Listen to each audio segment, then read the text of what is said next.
Witam! Dzisiaj cofniemy się w czasie do 15 listopada 1620 roku, do dnia, który wstrząsnął Rzeczpospolitą obojga narodów. Tego dnia w sercu Warszawy doszło do bezprecedensowego wydarzenia – próby zabójstwa króla Zygmunta III Wazy. Co więcej, zamachowcem nie był obcy agent czy polityczny spiskowiec, a polski szlachcic Michał Piekarski. Była niedziela, około godziny 9 rano.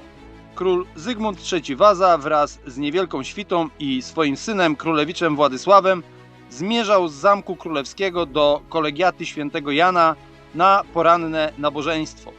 Królewska procesja była stałym elementem warszawskiego krajobrazu, a trasa przemarszu dobrze znana. Jednak tego dnia w tłumie czaił się ktoś, kto miał zamiar na zawsze przerwać ten cotygodniowy rytuał. W momencie, gdy orszak królewski przechodził przez wąski ganek łączący zamek ze świątynią, zza drzwi kościoła wyskoczył mężczyzna. W jego dłoni błysnęło ostrze czekana, niewielkiej, ale śmiertelnie niebezpiecznej broni. Zamachowcem był Michał Piekarski, szlachcic z województwa sandomierskiego. Pierwszy cios wymierzony w głowę monarchy ześlizgnął się po jego czapce i ranił go w kark. Drugi trafił króla w policzek. Zanim Piekarski zdążył zadać trzeci, decydujący cios, czekan zaplątał się w płaszcz jednego z dworzan. W obronie króla stanął marszałek nadworny Łukasz Opaliński, zasłaniając go własnym ciałem i wytrącając Piekarskiemu szablę, którą ten próbował dobyć. Do walki włączyli się również inni dworzanie oraz sam królewicz Władysław, raniąc napastnika. Chaos, który wybuchł, był niewyobrażalny. Początkowo sądzono, że to najazd Tatarów. Piekarski, korzystając z zamieszania, próbował uciec, ale został szybko schwytany i wtrącony do lochu. Kim był człowiek, który odważył się podnieść rękę na pomazańca Bożego? Michał Piekarski nie był typowym królobójcą. Pochodził z dobrej, szlacheckiej rodziny, ale jego życie naznaczone było piętnem choroby. W młodości doznał urazu głowy, który z biegiem lat prowadził do coraz większych problemów psychicznych. Opisywano go jako melancholika, człowieka porywczego i ekscentrycznego. Jego choroba psychiczna, prawdopodobnie schizofrenia paranoidalna, nasilała się z czasem. Rodzina, nie mogąc sobie z nim poradzić, ubezwłasnowolniła go, przejmując zarząd nad jego majątkiem. Piekarski uznał to za ogromną niesprawiedliwość i właśnie za poparcie tej decyzji przez króla poprzysiągł mu zemstę.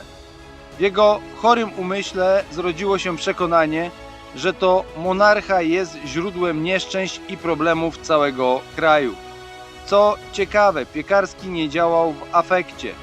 Do zamachu przygotowywał się od dawna, a inspiracją miała być dla niego udana próba zabójstwa króla Francji, Henryka IV w 1610 roku.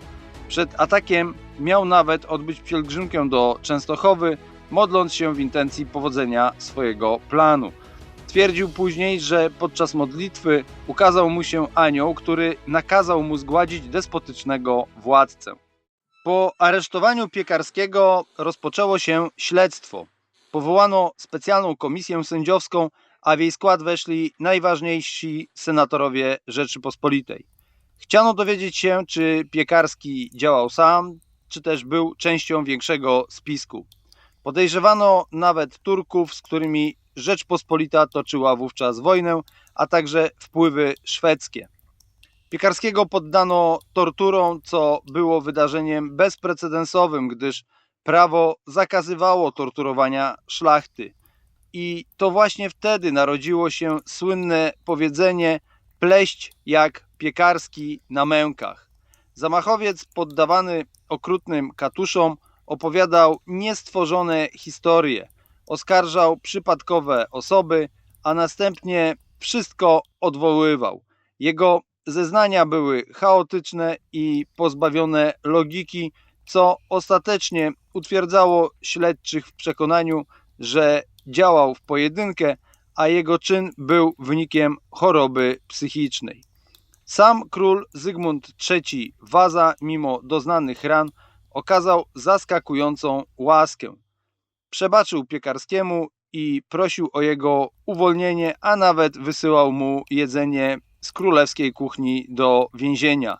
Jednak sąd senatorsko-poselski był nieugięty. Uznano, że Piekarski, podnosząc rękę na króla, dopuścił się nie tylko próby zabójstwa, ale i zamachu na stabilność państwa. Wyrok mógł być tylko jeden – kara śmierci. Ale nie miała to być zwykła egzekucja.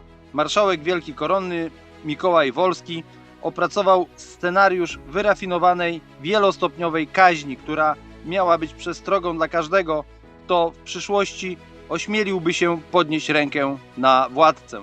Egzekucja Michała Piekarskiego, która odbyła się 27 listopada 1620 roku, była publicznym spektaklem okrucieństwa.